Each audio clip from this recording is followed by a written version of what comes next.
All right. Well, first off, as always, thank you so much for being here on the show today. I really appreciate it. Can't put into words how much I appreciate it because starting a show and building a movement, building a brand, as you know, takes a whole lot of people that exist behind the scenes that other people maybe don't necessarily know. But I give credit where credit is due and just want to say thank you so much for being here. My first question is always the same, and it's the idea of allowing people to do a self introduction because we show up in so many different ways, and Google or blog posts or other people's content tries to define us. So I like to let people sort of tell us who they are and what they do. Yeah, I love it. Well, first, thanks for having me. I definitely appreciate it. And yeah, it's good to connect with you. So, my name is Myke Metzger. I'm 33. I live in Richmond, Virginia. And most people know me as a digital marketer. So, I own a marketing agency. We're one of the top branding agencies in Virginia. We kind of fluctuate between number one and number three in the state, just depending on time of year and season and things like that. The main thing we focus on is building websites, building brands, telling brands messaging and story. And we also do a lot of content creation and advertising. So that's my company that I run. And as an individual, I'm an author, an entrepreneur, investor, and content creator in a way. I don't always necessarily view myself that way, but I've kind of found joy in trying to share some of my lessons and journeys just along the way from building a company and uh, exploring the landscape of social media marketing, digital media, and just the web in general is how I've made a living throughout most of my 20s and now my 30s. Everything that I do is connected to the internet. And we connected through the internet and through content creation. So, in that way, I'm appreciative that you did create and share content. I know there are so many different upsides, some downsides as well when it comes to content creation. But I feel like if I remember, I'd have to go back and look. But you were probably one of the first people that I ever reached out to have on this show. And we're closing in on probably 70 some episodes and like getting up there to like the 50s of interviews. And it's finally happening, the interview, which is just going to be awesome. The one thing I'll add too with podcasting, I love that because if I were to quiz you and say, how many times do you think you'll be on this show? You might say one, maybe three or something ever long term. And it's like the later, the better in a way, because we have kind of more stories to tell, more things to talk about. But all that to say, we connected through social media. And so obviously it is powerful. If you weren't creating, then it wouldn't be the ability to even meet like that, right? So when it comes to socials, I guess when people are hesitant to even get out there, why do you think that it is important and why did you take the steps to create? It is a really good question. And I do sort of, from time to time, struggle with a love hate relationship with social media. It is amazing in the way that it can connect you with people, it can open up opportunities. You can find friendships and mentors and conversations that you would have never been able to have if it weren't for the digital landscape and for something like social media. Now, I think the way that I got into it wasn't even necessarily from a personal interest. When I was 24 or so, I used social media as a tool for networking to try to pursue a way of making a living. So I didn't do it because I liked it. It was mostly just a resource that was at my disposal. And through learning about social media, I think I grew to become more fond of it. And when I was 23 or so, I didn't have the technology that I have today. And I mean, none of us did, but I mean, specifically in my case, I had like a Boost mobile phone. And I think the only app I could really download on it was like Facebook. I think that was the only thing. And this was maybe 2013. So, right when Instagram kind of really became popular, was around that time. And I think within a year or two of that was when I got my first like real functional smartphone, which was an iPhone. And then that opened up a lot of opportunities.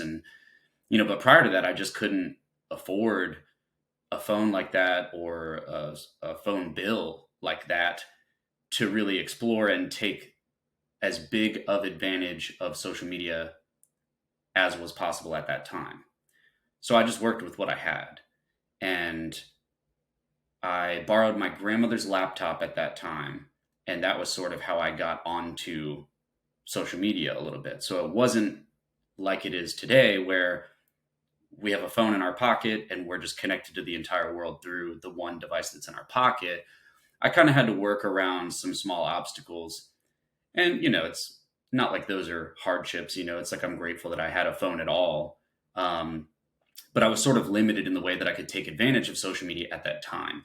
So as I used it, it was primarily just for a tool to try to network, make sales, and try to somehow be some sort of freelancer to make a living on my own. And that was kind of my introduction to social media. And I think as I got my hands on it a little bit more, I think I really started to enjoy marketing and the thought of content creation. I didn't just dive right into it. I wasn't necessarily comfortable or confident with creating content at that time. And it's something that over the years, you start to grow your confidence, your experience, your understanding.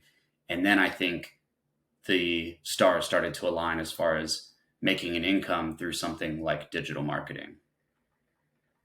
There are so many things that if I were to go back to 2013, let's say 10 years ago, and be like, oh, sweet, Instagram's coming out, that we would obviously, in hindsight, it's like investing in stocks like 10 years after they blow up. Like, that you can go back and do these certain things. That being said, there are many people who, even though Instagram's been around for 10 years and TikTok's already been around for 5, and all these platforms are somewhat mature, are just starting right now. I think of my daughters in the next few years, they'll be getting into it. When someone is looking to start to build a brand online or just get into social media in the first place, if you gave your masterclass kind of curriculum on that, what are some other things that come to mind that you think would help people just starting out? It sounds sort of cliche, but when people consider or even find themselves interested in being some sort of, maybe public figure type of individual, and they want to use social media to do that, I think it's easy to say like, oh, I wish I was famous, or I wish, I had hundreds of thousands of followers. But the reality is there's no true gratification from that a lot of the times. If you were to be your most authentic self and not worry about what other people thought, and made content for yourself, like something that made you proud, and what regardless of if anybody ever saw it, you'd be happy with it. That, in my opinion, is the goal to strive for. And I think it's because you can easily distract yourself for a few months or even a couple years with making content for other people. But eventually you will sort of get burnt out. And that was the lesson that I learned, is that and I still struggle with this too. As a marketer, it's hard not to think about what's going to get clicks, what's going to get views, what's going to get shares, what's going to get comments. It's just ingrained into the way that you think about media. And I think that goes for all of us, but especially myself as a marketer, I can't help but think about things in that perspective. But my best advice is create content that you would be happy with if nobody ever saw it. And I don't think people will implement that always and every time, but I think it's something important to keep in the back of your mind, because that, I think, is the key to consistency.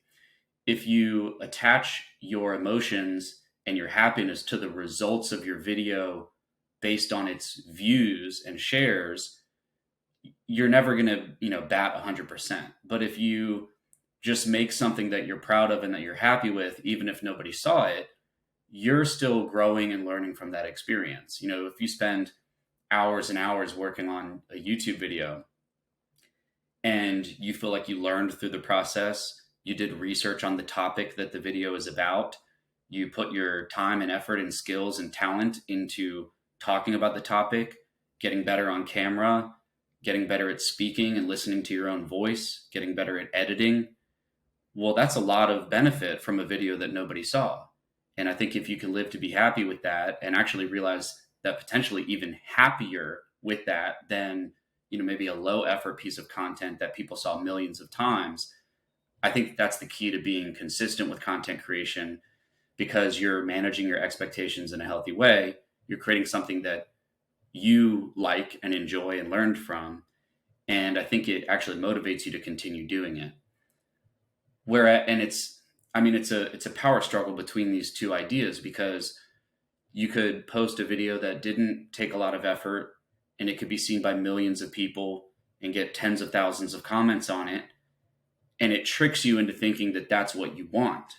And it tricks you into thinking that once you've done that, that now it can just be rinse and repeat and you can keep doing that.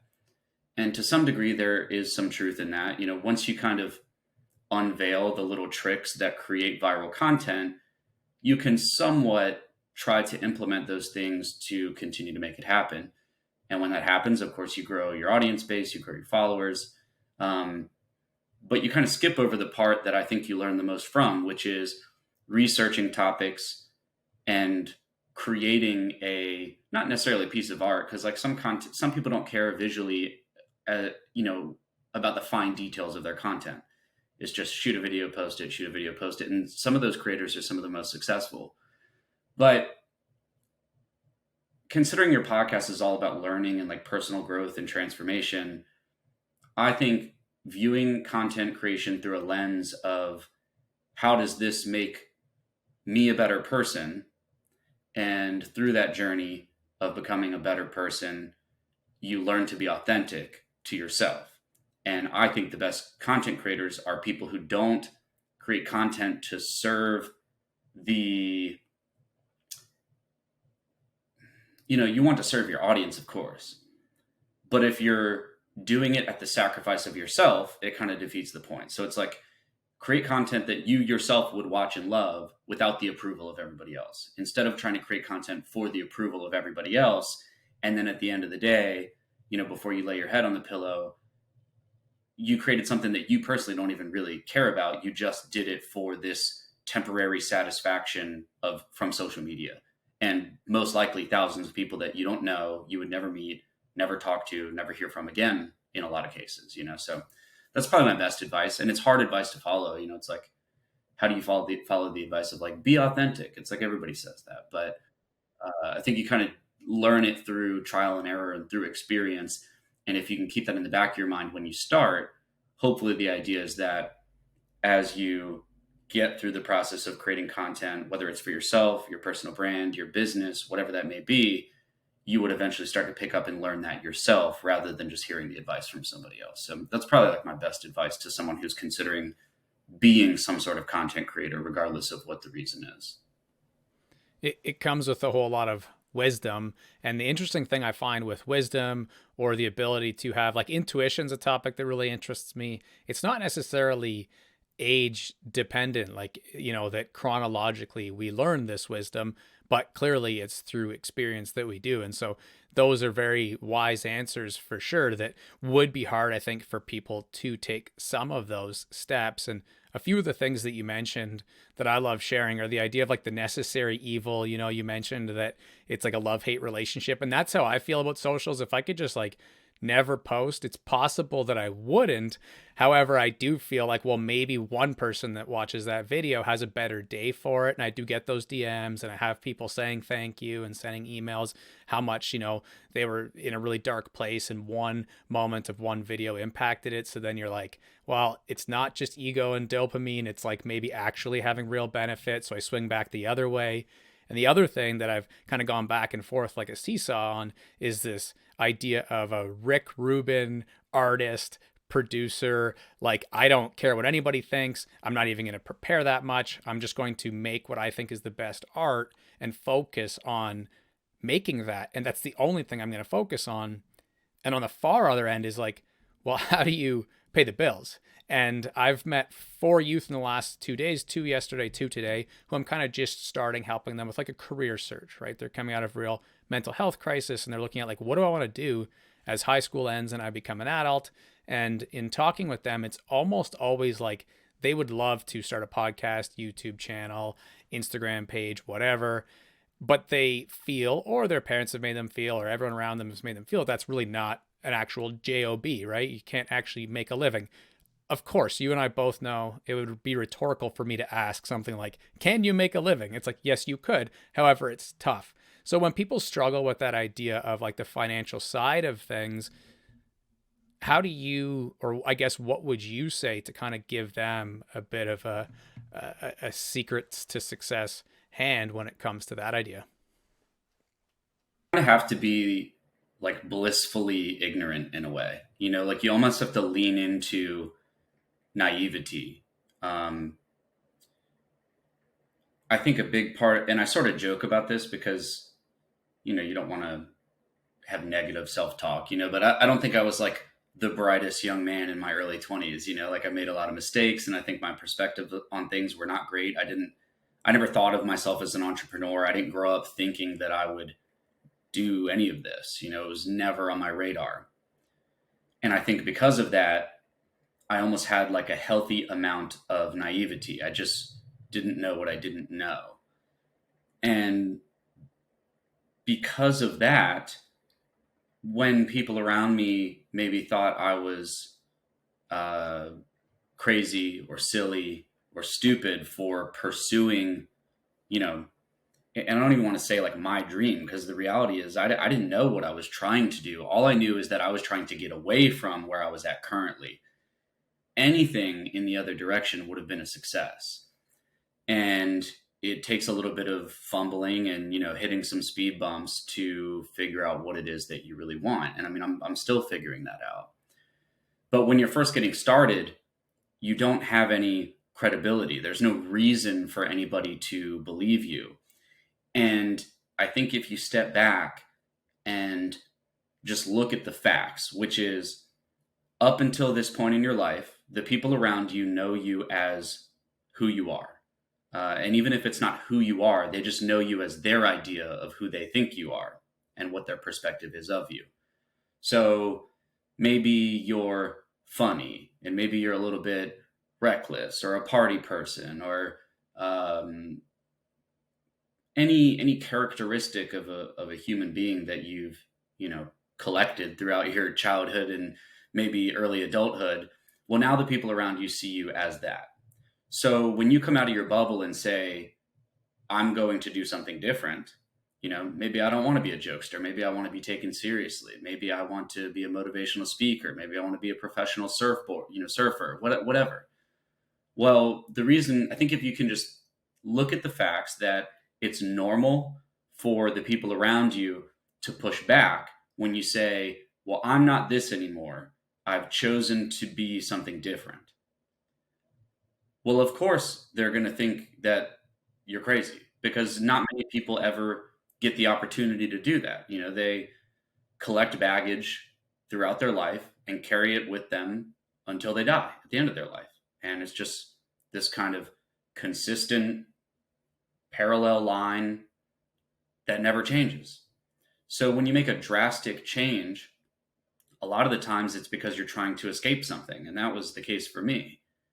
And going in a very drastic, different direction than what everyone around you has always known you for is difficult until you just accept why it's happening. If you can just say, okay, it's pretty reasonable to think that my parents and friends and my, the people closest to me would give me objections to what I would like to accomplish. I think if you don't acknowledge that, then instead of just acknowledging the situation, you start to question yourself. Say, well, why would they think I'm crazy? Or why do they think I can't do it? Or why would they say, well, you can't afford that right now? Or, maybe this isn't the best decision for you. Or have you thought about this? Or do you really think this is a good idea?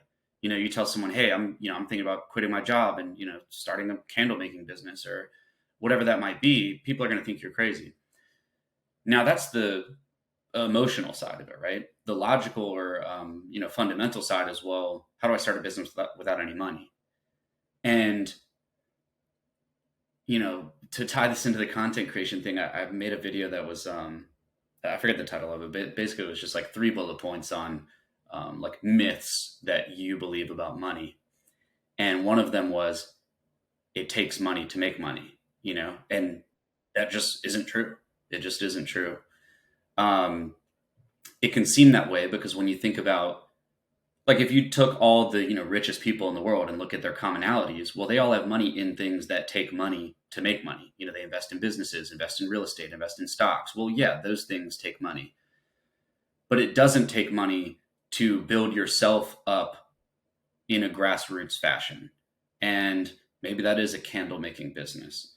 And I don't think that if you're fortunate enough to live in America or in the UK, you can't tell me that you can't go to Dollar General, work for a couple of days, sell some of your belongings, make the sacrifice, do whatever you have to do. Sell some sneakers, sell a skateboard, get rid of your stuff that you don't need and put it into what you believe in that's going to give you what you do need or what you want in the future.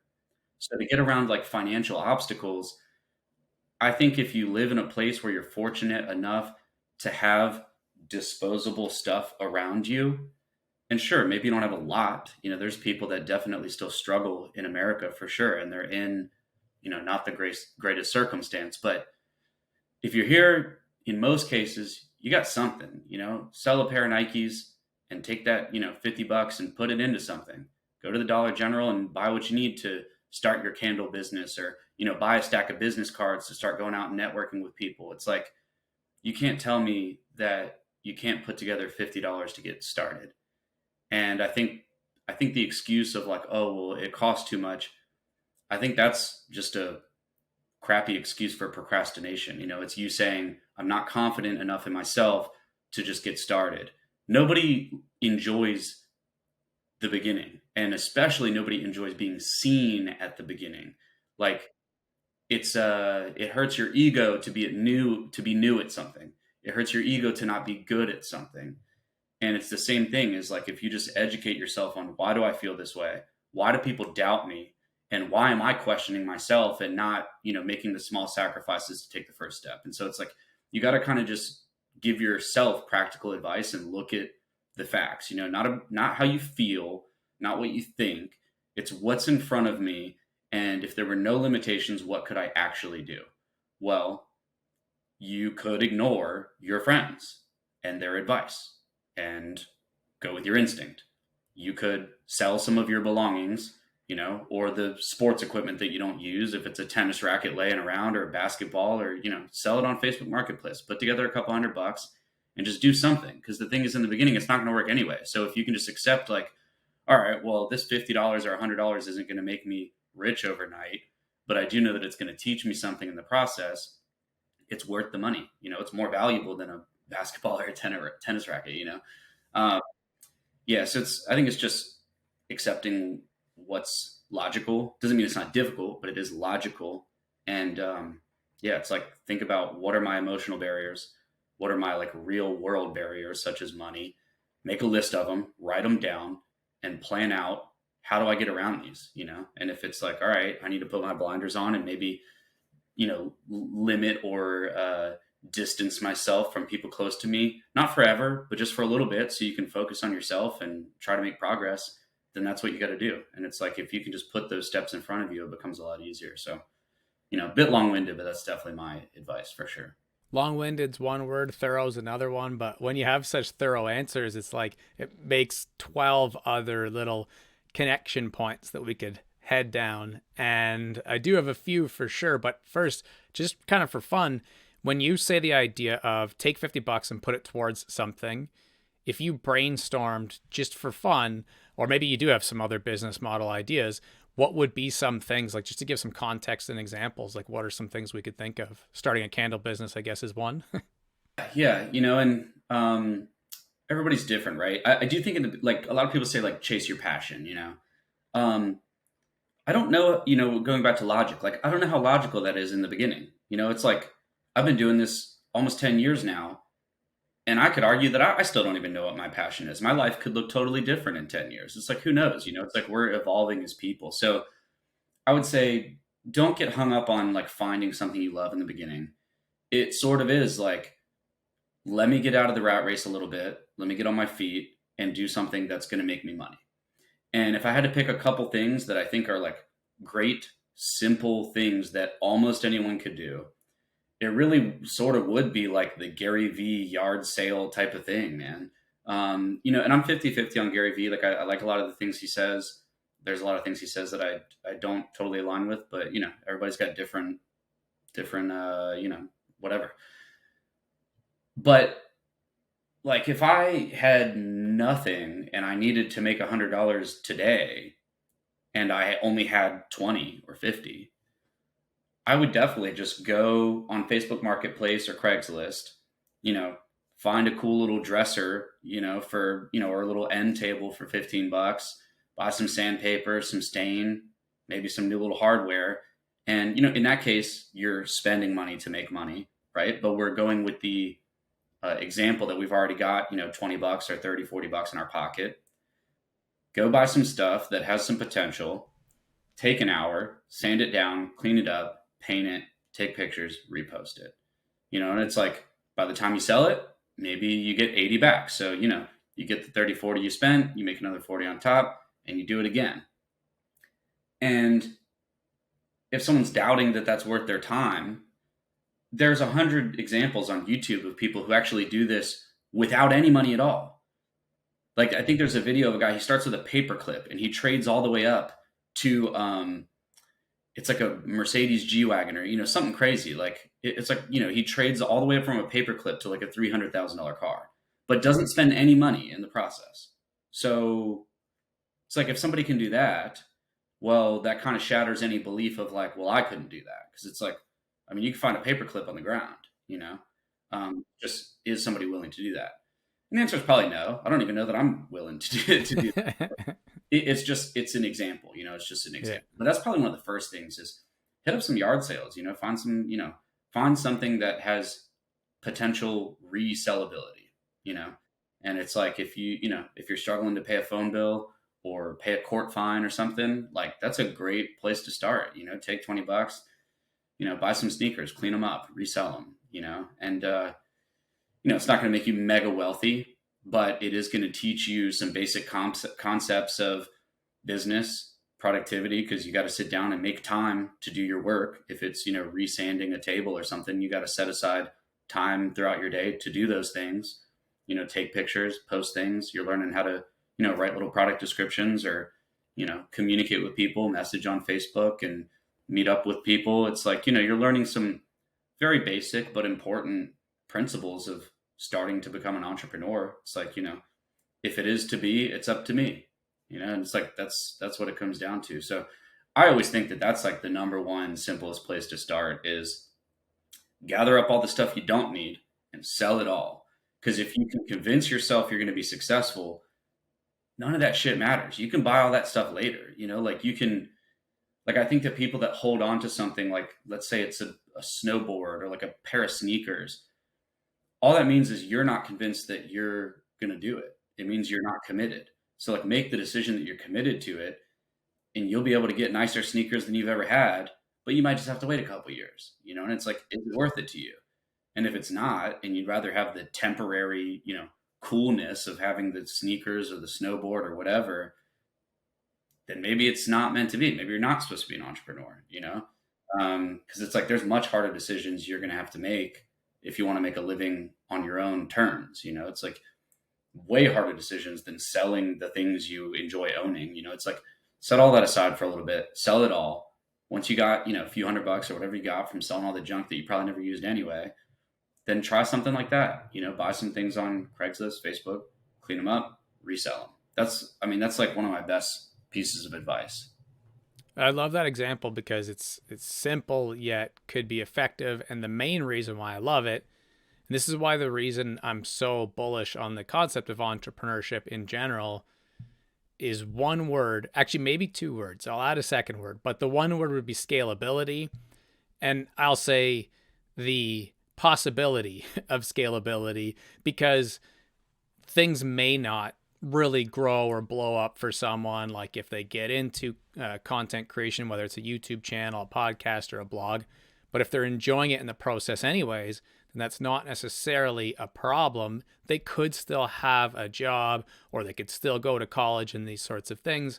But at least during that time, and I face this all the time, whether it's with parents, fellow teachers or youth who are like, well, I need to focus on this first and then I'll do that thing after.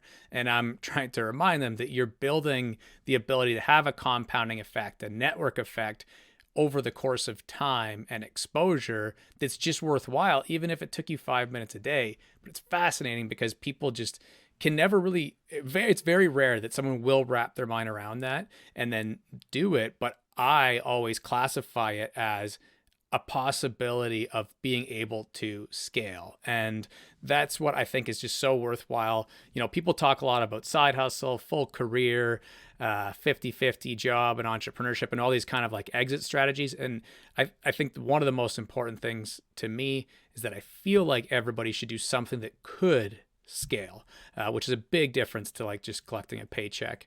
Along those lines of entrepreneurship, and you mentioned kind of not being an entrepreneur when you were younger. You mentioned that you got a lot of skills though as you started to get into it. So I guess if we went back a little bit to those younger years, how did you end up becoming an entrepreneur? And when you say the word skills, what are some of the skills that you think make up that entrepreneurial mindset? Yeah, great question. So it's sort of funny, but I was working for myself when I was in high school without ever really realizing it exactly or like acknowledging what I was doing. Because I didn't know anything about business or making an income on your own. Like, I don't think I ever spent much time thinking about it. I was never taught anything about entrepreneurship just ever. There was no reason for me to be around that or to learn that. But in high school, I was always interested in art. Like anything related to creativity was always interesting to me. I grew up like really interested in tattoos and artwork. I was drawing all the time. I've got books that I was drawing in since I was like a little kid. I just always loved art and coloring and painting and markers and pencils. I just loved all that stuff. As I became a teenager and technology became a little bit more prevalent, I started shifting towards like digital type of artwork. So photography and graphic design and kind of the whole Adobe suite of products, Illustrator and Photoshop and Lightroom and things like that. And when I was in high school, the school that I went to offered classes related to these topics. So I took, instead of taking Spanish class or like workshop or, woodworking class, I took computer programming. I took graphic design. I took AP art. I took photography. And that kind of solidified a direction for my career that I didn't realize at the time. And I never really thought of myself as like a creative or an artist or anything. And I still wouldn't call myself an artist. I think I just do work that involves art, whether it's building a website, whether it's, creating video content, whatever that is.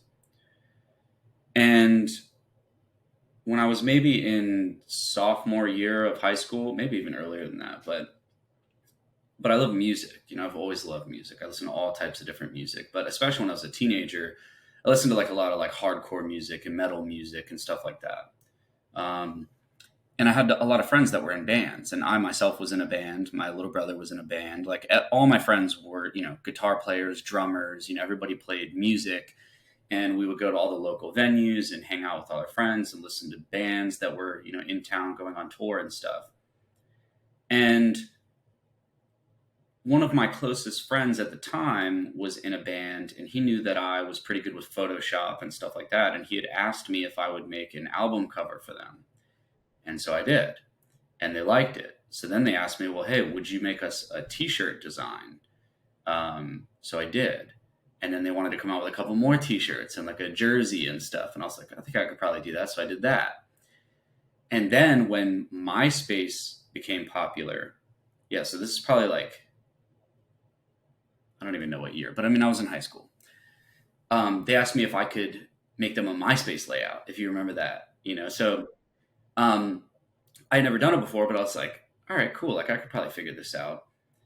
And in a way, it's funny because like I'm still doing those same things today, but just like a more evolved version of that. Like we're building pretty top-notch websites for companies and brands.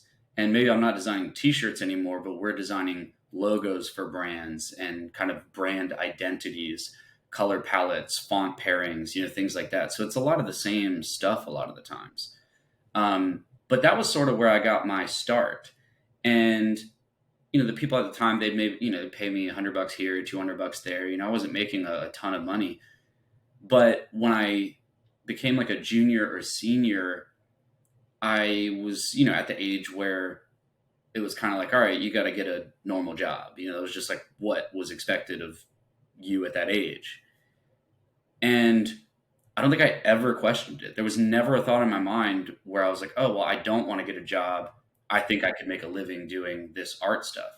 Like there was never a single moment where I thought that that was a possibility for me. There was no reason for me to have a conscious thought that I could do that. To me, it was just like, oh, it's a hobby and I'm making a couple extra bucks here and there and it's fun and it's cool. There really was never a time where I was like, oh, this could be a business. Like this could be my career. Like I could do this for a living. So when it came time to get a job, that's exactly what I did. I just went and got a job. I worked at all kinds of crappy jobs. I worked at Buffalo Wild Wings. I worked at and I mean, these are fine jobs, but I mean, I wasn't good at them. So when I say a crappy job, like I did a crappy job working at these places. And it's because I would go there, I would show up, and I just hated it always. I was like, I don't like showing up here. I don't like doing this type of work. The one time I had a job that I sort of liked, I worked in the photo department at Walgreens, so it was like kind of related and tying me back to photography and visual content, and imagery and art. And that was like the only job I ever liked, but I worked at Carpool, washing cars. I worked at Food Lion, stocking shelves. I don't even know, but I got fired from all these jobs. And that went on from the time I graduated high school until I was 23.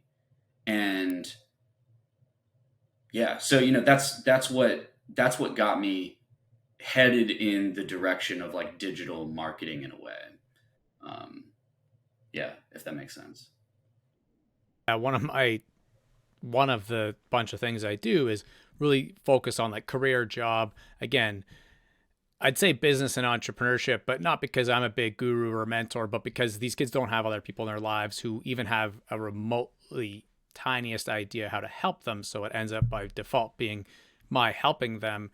But one of the things that I love that they're always blown away by, especially again, that caring adults in their life is like them losing a job. And I'm like, yeah, it's perfect. Let's go get the next one because we're trying to work towards, well, what is the one that's going to stick? And people see that failure as like such a negative in the moment, and it can really derail people for long periods of time. I'm like, no, it's good. It just shows you want more for your life or you want different for your life. And I think that that's such helpful information that we kind of underestimate sometimes. So far in your answers, you mentioned three of the things that I jotted down to mention. And I know I shared that I don't overly script interviews, but of course I do my research. I know the people I'm working with and collaborating with on this show. And so I have some themes that I know that people bring expertise and values to. And I want to give you a chance to kind of choose your own adventure. And the three prompts, I suppose, are your grandma and networking and money. And those are three words you've used so far in the 40 minutes of this episode. I'd love to quickly touch on each of them, but I'll ask you with those prompts, I'll still ask the question, but which one do you want to talk about?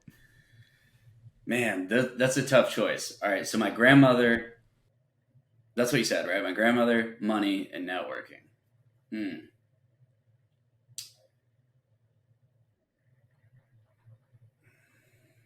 That's tough. I mean, for your audience, I think probably the best place to start would be networking for sure. And that's like a big, it's a big, and like those are all three really good topics. But networking, I think, is like so.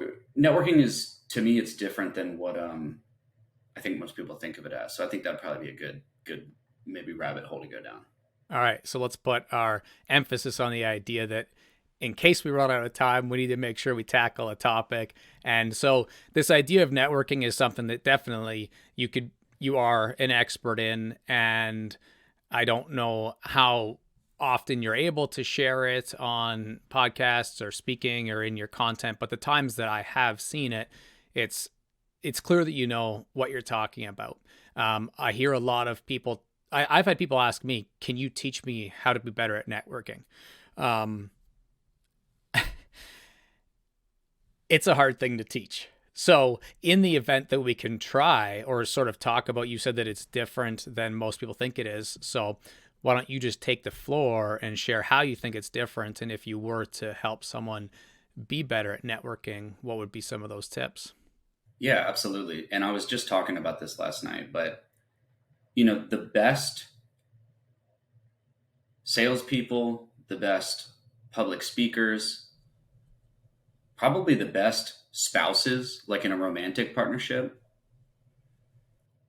these are not people that are going out of their way to talk about themselves generally, and there's like this common belief that I think is inaccurate when you talk about like a great business person, salesperson, networker, that they have like the gift of gab or they have like a silver tongue or something. And and I don't know where this came from or like why people believe this. Doesn't mean it's 100% wrong. Anybody with good speaking ability obviously has a strength in communication or could have a strength in communication if they chose to. But even if we remove the word networking and you just talk about relationships in general, any kind of relationship, like the more you can listen, the better networker you're going to be. If you can ask great questions and then shut up and then genuinely listen to the other person's answer, you'll be the greatest networker there ever was, you know? Because networking is not necessarily about getting your name out there. Like that is the end result, right? That is what you want. But the act of networking is not that. Like the act of networking is creating a genuine interest and connection with someone. And the end result then becomes, well, now you're in each other's network because of that connection you created. And I think too often people look at networking as a numbers game, which it is, but you don't always want to have that approach, especially in the beginning. As your network and connections grow, inevitably it does sort of become a numbers game because it's just not human to be able to have a really solid connection with thousands of people. I think you can make a really solid connection with 100 or more people, and that's kind of the people that throughout a year you work with, you connect with, you talk to them on the phone, you do interviews, like those are your people. But when you get into the multiple hundreds, thousands of people, you'll most likely still have that core group. But then outside of that, you're now changing the way that you communicate. And that's through a podcast or through your YouTube channel. And that becomes a more effective way of essentially continuing to network. So networking is like this ongoing, evolving, changing thing. And when someone's first starting, I think that the common thought is to think of networking as kind of these like BNI type meetings. And like, you know what that is, right? Like a BNI, I don't even know what that stands for, but like and I think that's what it is, like a BNI meeting. It's like, hey, we all have a business card. There's 40 of us. Let's get in a room and like talk about ourselves and exchange business cards. And a lot of those times, those types of meetings don't result in anything productive. And it's because like everyone is there with the purpose of handing out their business card. So it's like you put 40 people in a room. And now don't get me wrong, this isn't every BNI group and this isn't what everybody's there to do. But I would be willing to bet like that's probably at least people's approach. I'm sure they're not meaning to do it, but that's kind of like the misguided approach that you're taught. It's like, well, go to these things, get your name out there, pass your business cards out.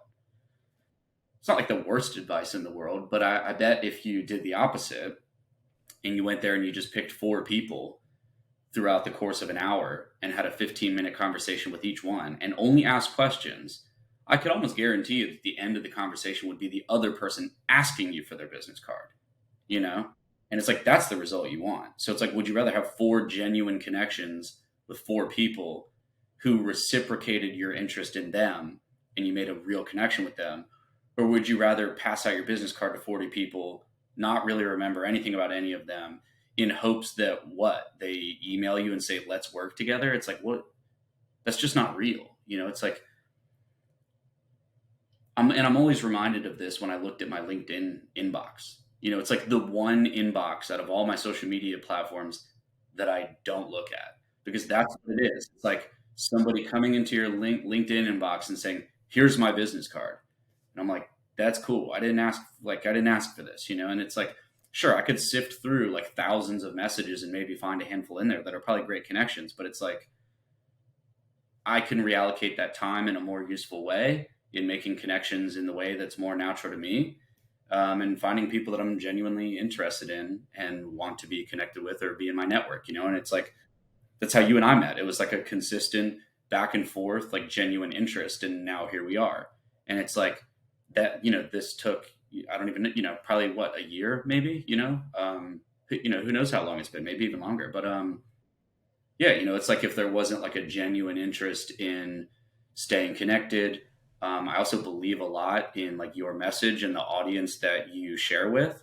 And like that's important to me. Therefore, I'm way more invested in keeping in touch with someone like yourself and vice versa, I think, than somebody in some random industry, for what I don't know. But that's sort of my like overall overview of how I think of networking, and what I think a lot of people do wrong is it's not even an action they're doing wrong. I think if people just shifted their perspective on what networking really is, it's just like replace the word network with just like building relationships and think about it that way. It's like,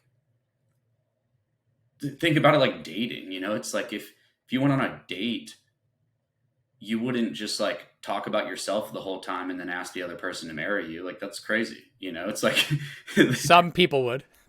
some people would. And it's like I wish there was a study on how that turned out for them, because it might not be so great. But yeah, I mean, kind of a a strange example, but in a way, it's similar. It's like a potential partner is going to be way more interested in you if you're interested in them. It's like everybody's favorite word is their own name. You ever heard that? Like, it's like, what's everybody's favorite word? It's like their name. It's like if you say something to somebody, you've got A and B. You just say a statement to somebody and then you say it again, but you include their name.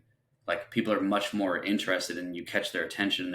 They listen more attentively, if you include their name. And that's because naturally, like we're interested in things that involve us. So when you involve people and you care about people and you show an interest in people, it's inevitable you're going to make a better connection with them. And that creates the potential of somebody being in your network. So yeah, I think a lot of people would hopefully find that helpful, or at least thought provoking.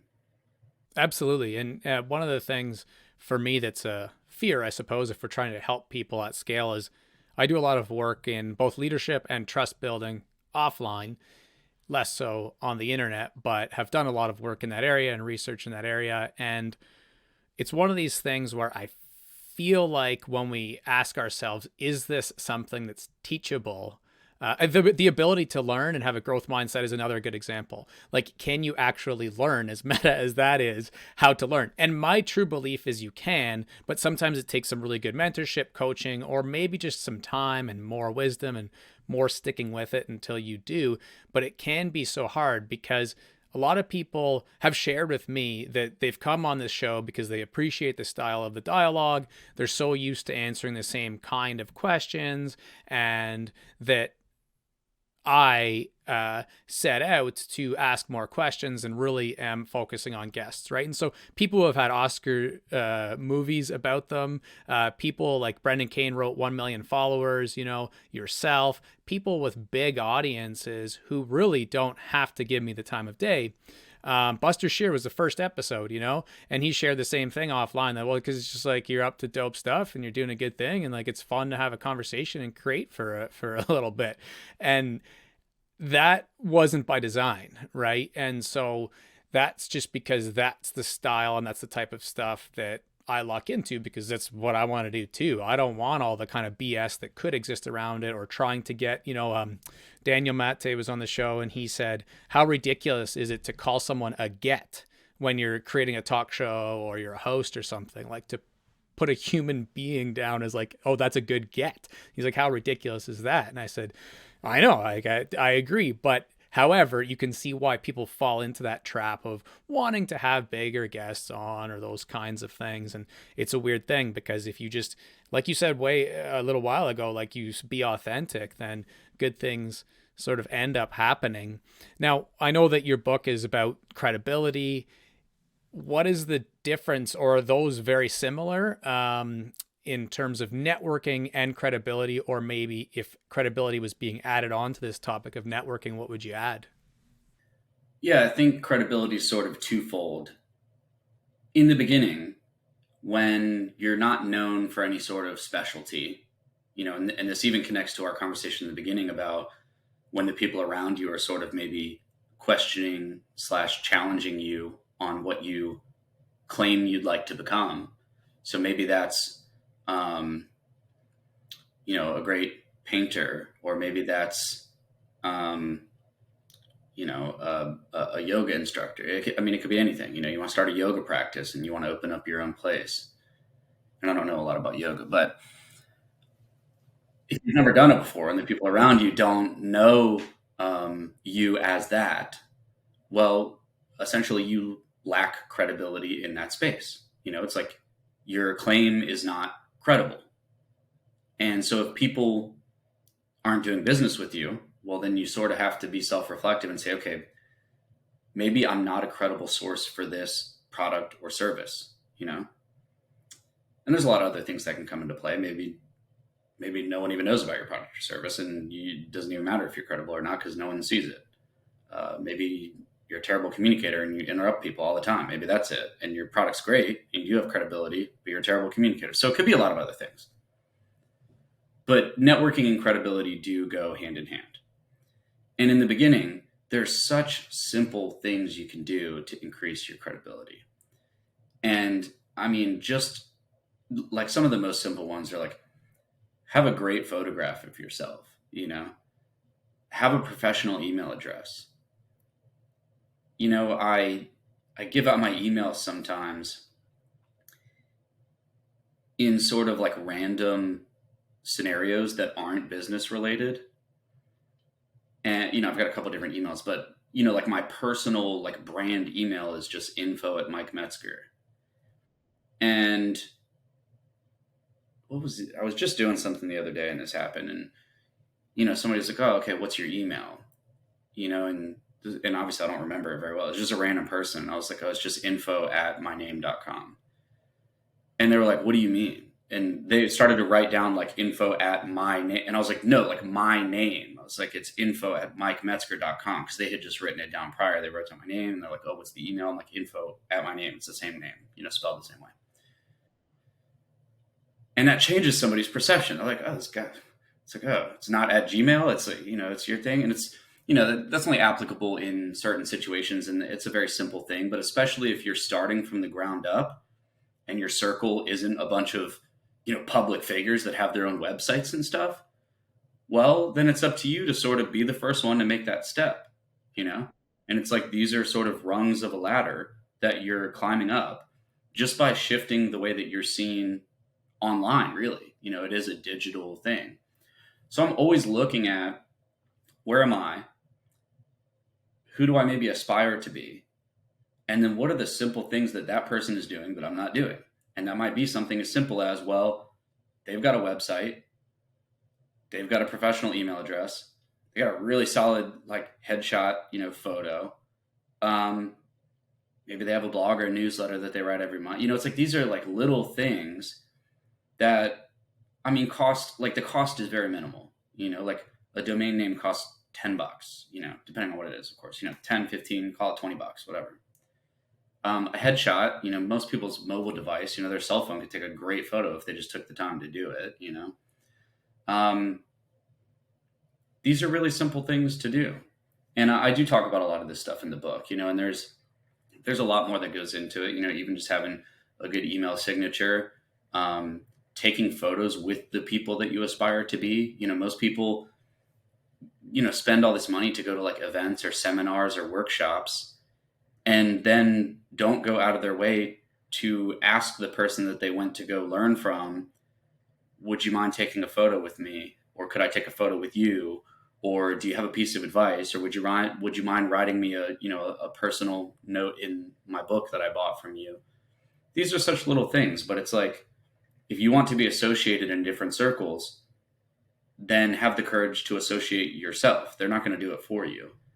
And the other thing too is like, people worry so much about what other people think, and it's like, who cares what anyone else thinks if you walk up to, Gary Vee, Tony Robbins, whoever, walk up to these people, shake their hand and say, hey, like, could I take a selfie with you? Like, sure, it's kind of silly, but like, first of all, that person's not, they take pictures with people all the time. And everyone else around you is probably wishing that they had the courage to ask, So you kind of have to get outside of your comfort zone a little bit. And by associating yourself with different circles, putting together like, a digital debate almost, it's like, well, if you had to put up a case for why you're a credible figure, well, what would you go do? It's like imagine it's just a game. Imagine it's a game show and they said, hey, you got to convince the world that you're a credible figure in blank space. You got 24 hours, go. Well, what you do is probably go try to find the experts in that space, go take them out for coffee, maybe take a picture or two, go take sit down for 2 hours and watch a YouTube lecture on that topic and say, well, by the time this 24 hours is over, I'm going to be able to explain this much better than when I first started. And it really is sort of a game like that. Like, credibility really is sort of a game, because at the end of the day, like, what is an expert? Like, it's just sort of like, and this is different. And I know there is a difference between, like education and learning. And I know that that's a topic that you sort of, cover and touch on, but, it's like, if you just learn the topic, if you just cut off everything else and just become obsessed with that topic, it's the same thing. You're inevitably going to be more credible in that area. It's just the little stuff that you're missing. Maybe an award here or there, but like, what's an award? Like, it's like, we praise awards and trophies.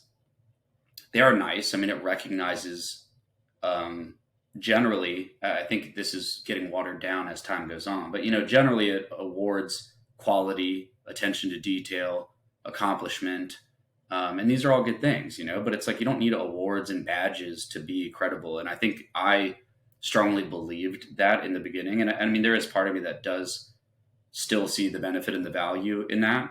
It's easy for me to say, because it's like, I'm a verified figure on all these channels. So it's like easy for me to be like, oh yeah, that doesn't matter. I mean, clearly it does, or it can matter.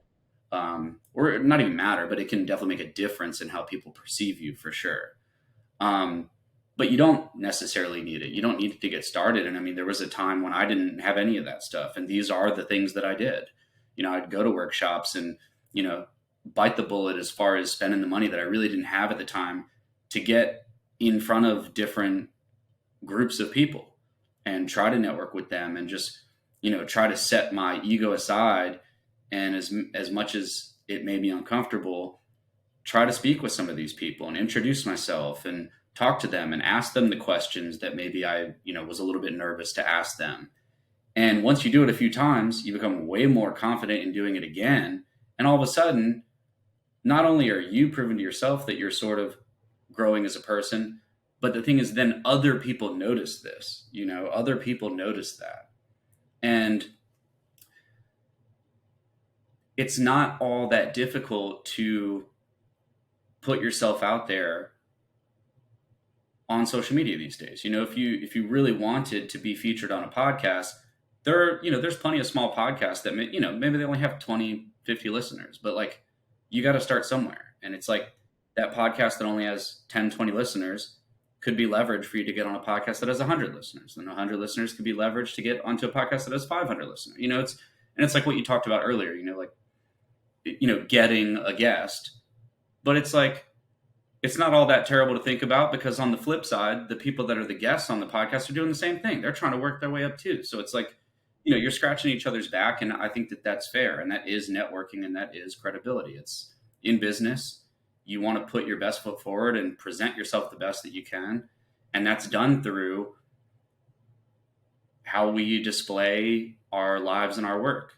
And that could be through social media. That could be through a podcast. That could be through a photograph, and just showing, hey, I'm attending this workshop.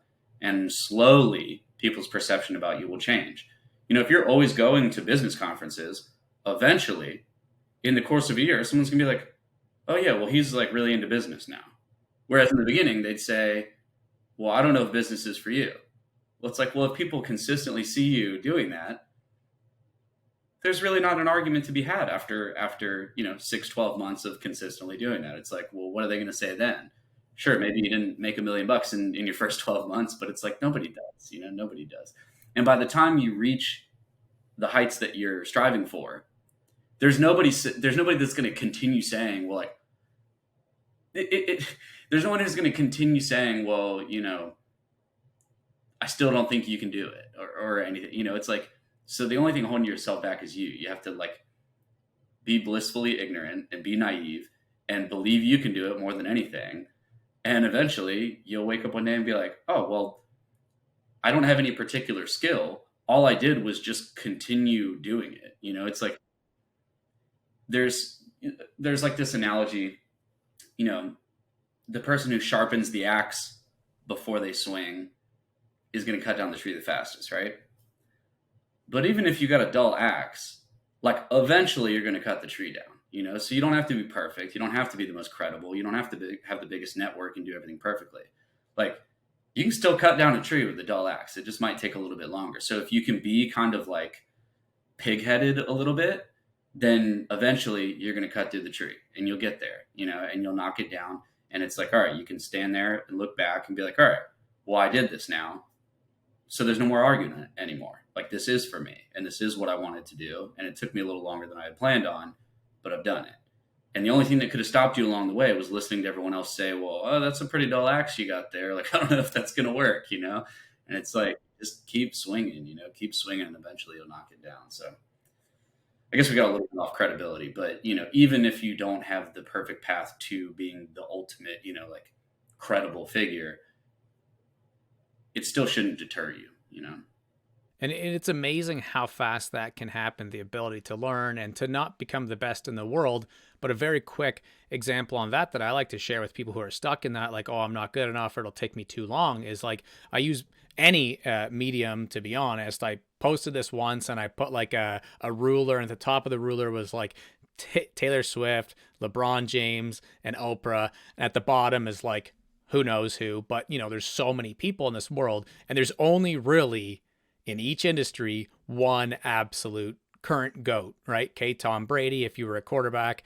And so within that, we're all just at different levels anyways. So you might as well keep progressing on your individual journey. And there's all these little kind of like mindset tricks that I think, but one of the things that fascinates me and is part of my long-term play when it comes to content creation and trying to help people is this idea of learning quicker. And the more things that I've tried, like right now I'm doing beat making and piano. You mentioned being a musician. I started from just literally zero, nothing, nada. And I started very recently, and I'm like, I already made my first beat, like, it's like you can get there relatively quickly into that thing where you can at least be creating and like exponentially know more than a lot of people, and I really feel that that's just such an important lesson to kind of hammer home when it comes to that idea of building credibility, is to be that true expert like you have with networking. You've probably done the 10,000 hours, the Malcolm Gladwell version of that, but you don't have to put yourself in that category of starting to feel comfortable advancing in that area, Yeah, no, I definitely agree. And I mean, the thing is, like, it's not 10,000 hours done perfectly. It's like the first 1,000 hours are going to be way worse than the next 9,000. So it's like, it's progress in general. And I was just talking to my grandfather about this when I was in Florida. He told me about this concept that I really liked, and I wrote down and started to do some research on. And it's called the Peter Principle. And basically the book, and it's a book he read when he was young, and he was an aero engineer for Pan American Airlines before they went out of business or shut down or whatever. And this book essentially explains that everybody's level of potential is different. It's like Elon Musk, his level of potential is, no offense to ourselves, but like probably higher than ours, right? And he was a high school dropout. So it's like everybody's potential is different and based on a lot of different circumstances. And what he said, and this is what made me ask him about it, is he said, well, we should all strive for incompetence. And I was like, what do you mean by that? Like, what does that mean? And he's like, well, you should strive to reach your level of incompetence. And I kind of like thought about it for a minute, and I was like, okay, well, like, can you explain that? Like, what do you mean? And basically all he's saying is, you should strive to reach a level where you no longer feel comfortable. And another good way to put it would be like, you don't want to be the smartest person in the room. And if you are, you should strive to get into a new room where you're closer to the bottom of, intelligence, or really not intelligence, but competence in that room. And you should continue doing that until you really can't anymore, and that's what it means to sort of reach your level of incompetence. And it's the same thing with the 10,000 hours. It's like 10,000 hours might not be for you. You might reach exactly where you wanted to be 2,000 hours in, or you might get 800 hours in and realize this isn't the right direction for me, So I agree with you. There's no level of perfection. It's not real, like perfection doesn't exist. And perfectionism is something that I struggle with quite a bit and that I've tried to learn about a lot in the past year or so, and just try to conquer that myself. But yeah, I really like that. And I thought it was worth sharing. It's a book called The Peter Principle, and it was by, I forget his first name, but it's by like Dr. something or other Peter. And he wrote this book, and it was originally almost intended as satire. And people loved it a lot and really believed in, and still do believe in, like that concept and principle. And yeah, I really liked the way that he explained it. And I ordered the book. I haven't read it yet, but I did read a few articles just talking about that principle. And I think it's oddly relevant. I'll check it out too. We can have an informal book club. Yeah. But I was smiling while you were sharing that story because it was such a wise comment. And I knew early on where it was headed, and I hadn't heard it before.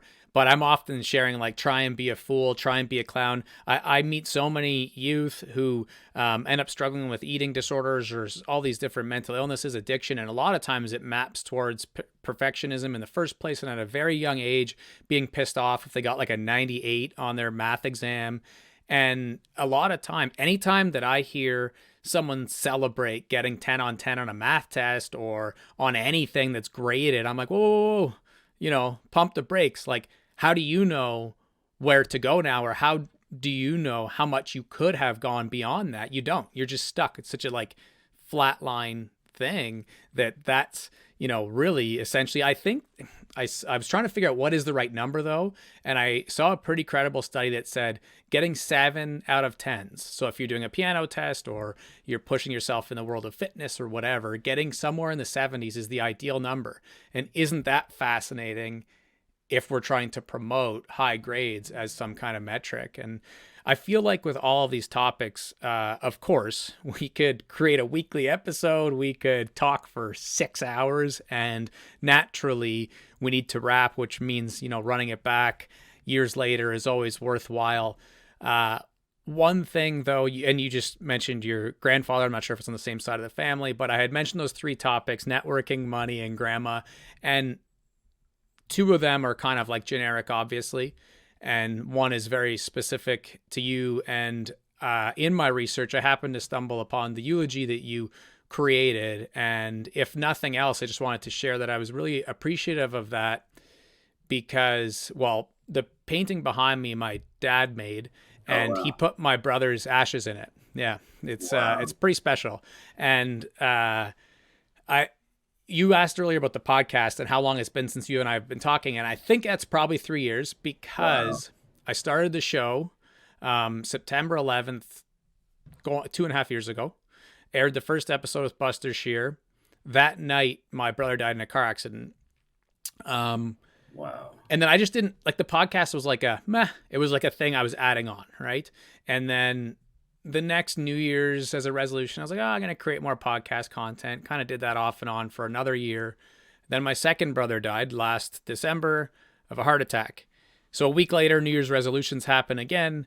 And it just really hit me. And this goes back to our very, very first topic of art versus, having a plan with our content and strategy versus just creating. And I realized that doing this show, even if nobody listens, is what I want to do. And between now and when I die, just want to get as many episodes in as I can with great people and just create. And whatever else happens, happens. I don't care. At the time, I was thinking too much about the kind of BS around the show and using the show as something else. But now it's like completely flipped. And so this last year has just been amazing. It's just grown like crazy, and go figure, right? But anyways, grief is something that connects every single one of us. And so when I was doing my research, we could talk about affiliate marketing. We could talk about brand deals. We could talk about so many things. I think that brings value. But the fact that I found that post really was something that was pretty special, because I don't think a lot of people would create that. I did eulogies at both of my brother's funeral. I'm sure it wasn't easy for you to write about that. And you don't even need to talk about it at all. But I at least wanted to give you your flowers in that way for creating it, because it was well written. It was beautiful. But mostly posting it because it showed vulnerability, which is a big part of this show too. Yeah, and I really appreciate that. And yeah, I'm so sorry to hear that you had to go through, a terrible experience like that. I haven't quite experienced that exactly, but I do have people in my life that are very close to me that had very similar things happen to them. And my mother lost her brother in a motorcycle accident just a few years ago, and my grandmother that is in that eulogy that you mentioned. So I gave her eulogy at her funeral, and just about a week ago, I just got home from Florida. Just about a week ago, my grandmother on the other side passed away, and I just was down there, and I was also asked to give her eulogy. So here in the next couple of weeks, you'll see me do that again. I'll do another article for my other grandmother. But yeah, vulnerability it's what makes us human. And I think people try to push away from it, thinking that there's some sort of success to be found in that, especially with content creators. You can, and I'm a marketer too. So like I look at things through a little bit of a different lens than, just maybe somebody just sitting around watching YouTube. And I love YouTube, so it's not a knock on YouTube, but, when you look at content, you can tell when you're watching someone who's creating content authentically and vulnerably and for themselves in a way because they love doing it. And you can tell who isn't, and it's pretty, I think the average person may not notice it exactly, but I think subconsciously we do. And I think that's why some people create content and they don't understand why people aren't watching it, is because it's an unsaid thing. And you could argue, it's like, well, you're not showing that you're a human. You're sort of putting on a fake voice and putting on fake mannerisms and creating what you think everybody wants to see. And the funny thing is, if you just drop that, more people would like it, and it's funny how that works. But yeah, I appreciate the kind words, and that means a lot. So thank you. Of course. And rest in peace to all the aforementioned. And, I think a lot of people use the word legacy, and it's like maybe a buzzword that has so many different meanings that, again, that could be an hour-long episode. However, you mentioned earlier about the idea of creating for ourselves, and even if 0 people watch it, that's fine. The way that I've always thought about content creation is that, heaven forbid, I'm gone too. And that's not like a stretch. You brought up Gary Vee. He often talks about his worst day being if he got a call that his brother or his sister had died, and that's actually a bad day. All the other bullshit doesn't matter. I'm same as you. I'm 50-50 because I could argue the other way about that stuff. But in any case, the point being, those days have actually happened on a couple occasions for me. And I'm like, well, then why is it any different that it couldn't happen to me tonight too? And so having 2 young daughters, it's easy for me to look at a camera and create a piece of content because I'm like, well, if they're missing dad and they're searching for it, then maybe they can see this video themselves. And so if that helps other people in the world right now during, that's amazing too, you know. But I picture them going through this catalog of podcast episodes and learning from someone like you and appreciating it and hearing this show. It's kind of like a dark way of approaching it, but to me, it's freeing as well. So I just think that's an important topic, and I appreciate you making that post because the conversation wouldn't start otherwise. I love to create the mic drop moments and somewhere somewhat natural, do the themed rapid questions like a lot of podcasters do, because I just love tying together what all the guests say. So it'd probably be a great moment now. And if you feel there's like thousands of things we left out, then let's definitely do episode 250 or something like that. You can be on. The first one is always, if you were to leave one piece of advice for the next generation, this is great that we just talked about legacy. What would you leave? Really good question. And it's a simple answer. Learn organization and productivity. And it's because it impacts yourself. It impacts everybody around you. You know, it's like when you're organized, life is easier and it reduces stress. It makes your work easier. It makes your life easier. It makes it easier for you to move forward, love the people around you. Like, learn organization. It's a skill. I think people overlook being organized and being productive. And it's like, take a week and type in how to be organized, how to be productive, and learn a little bit, and your life will become drastically better. Another time to smile, because I have a few themes jotted down, and we're going to do episode 250 and talk about this clearly, because the other thing I had written down was productivity and managing focus. So like this is the cliffhanger. Yeah, it's like two of my favorite things. So we'll definitely have to do that. Yeah, this is a good cliffhanger.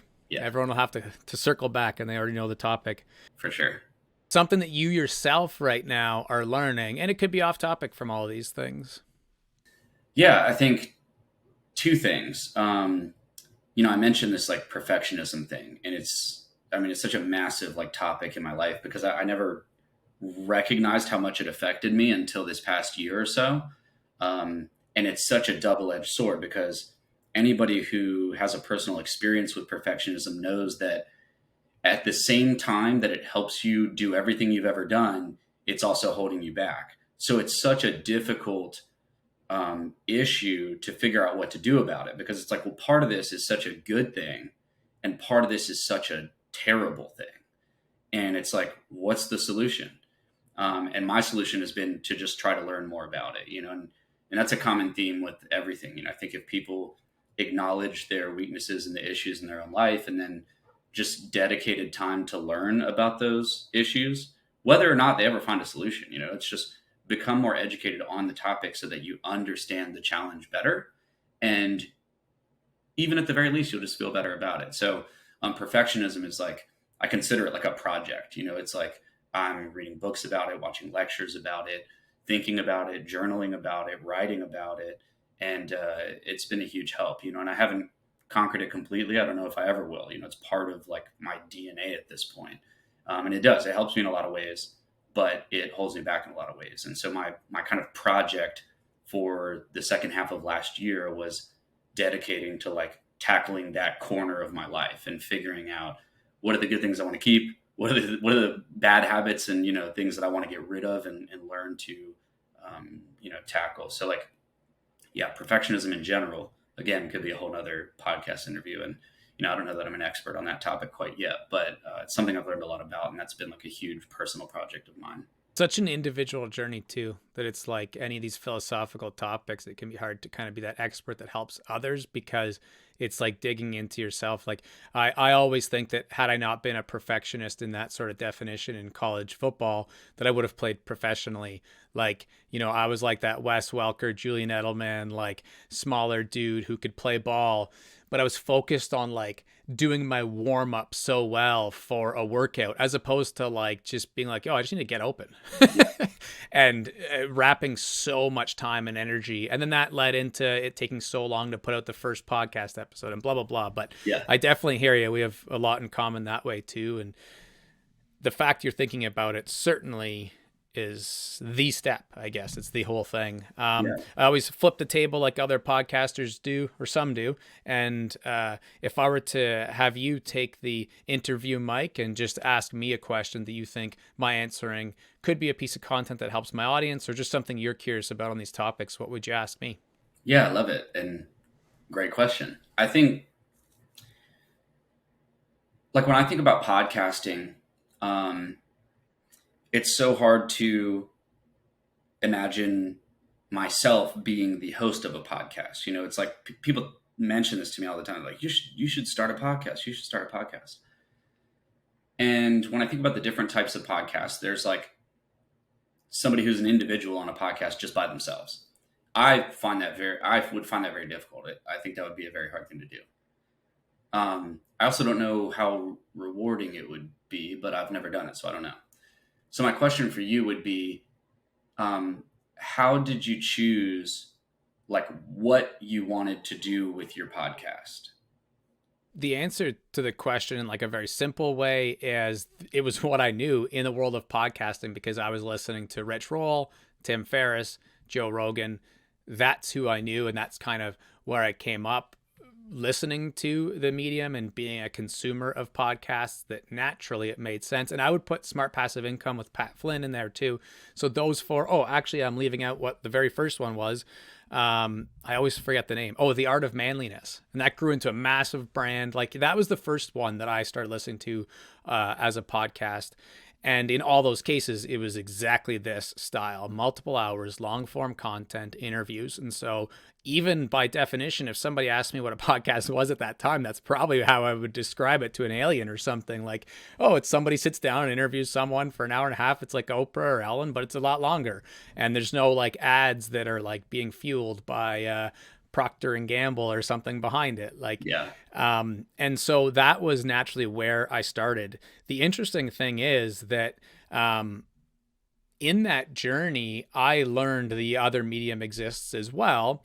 And you mentioned earlier the idea of social proof. This is something that I guess I could be considered bad at, although I do have the willingness to be scared and vulnerable and still put myself out there to meet people. But I've met like Mark Manson, who wrote Subtle Art of Not Giving a Fuck, Jim Quick, who has a big learning brand, obviously, David Meltzer, John Lee Dumas, a lot of people who have big, content creation brands and authors, speakers, whatever. In all those cases, I was able to talk with them, get a lot of their, wisdom, and have fun conversations. But I didn't take pictures. And what's funny is, in 3 out of those 4 conversations, they shared the idea of like, why don't you create solo episodes? And I was like, nah, not happening, because I'm here for the guest. I'm here for the guest. I'm here for the guest. And then it was this past October where I was chatting with John Lee Dumas, and he was like, I already said, start creating solo episodes. And so I was like, but what would they? So I asked a few more follow-up questions. And so I have been doing it. So now I kind of know what it feels like to do both.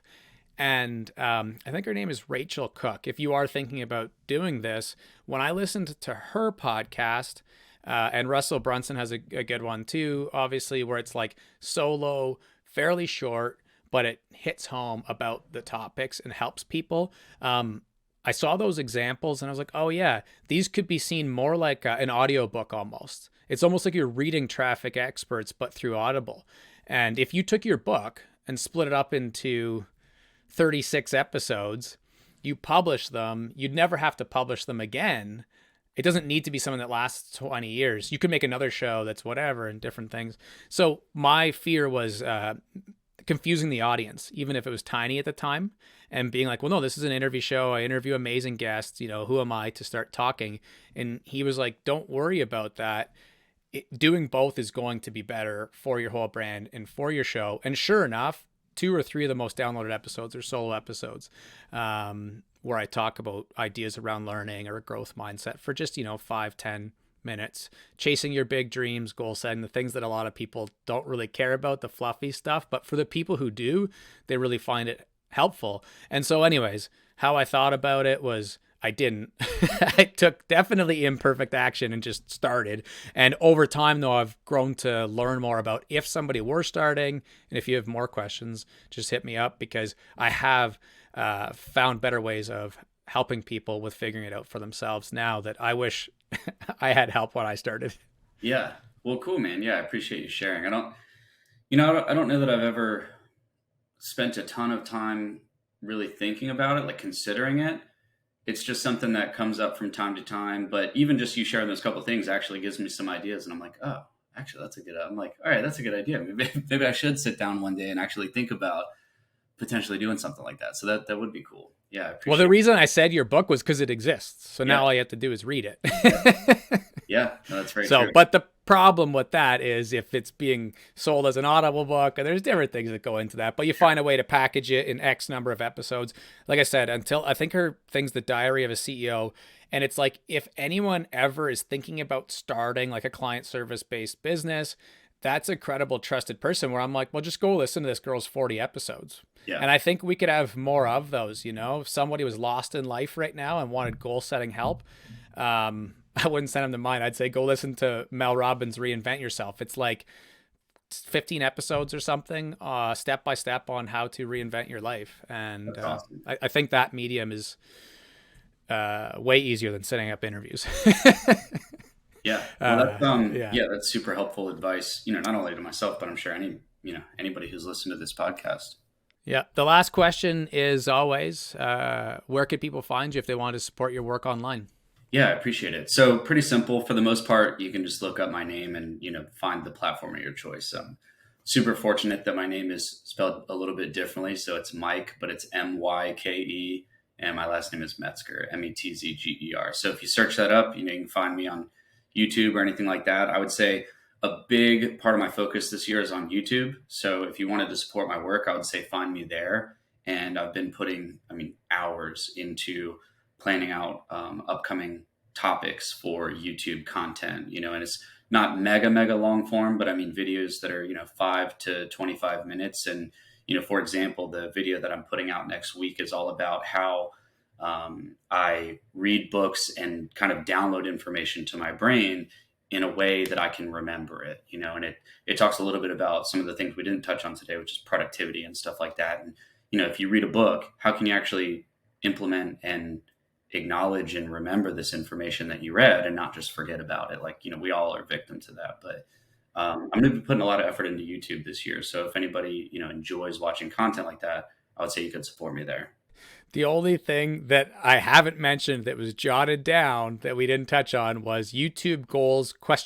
Because I could see that you were starting to build energy and momentum in the area of YouTube. So I look forward to seeing the upcoming uploads, and we'll definitely run it back. You said earlier the idea of all of this is like climbing up a ladder and stepping up the rungs of a ladder.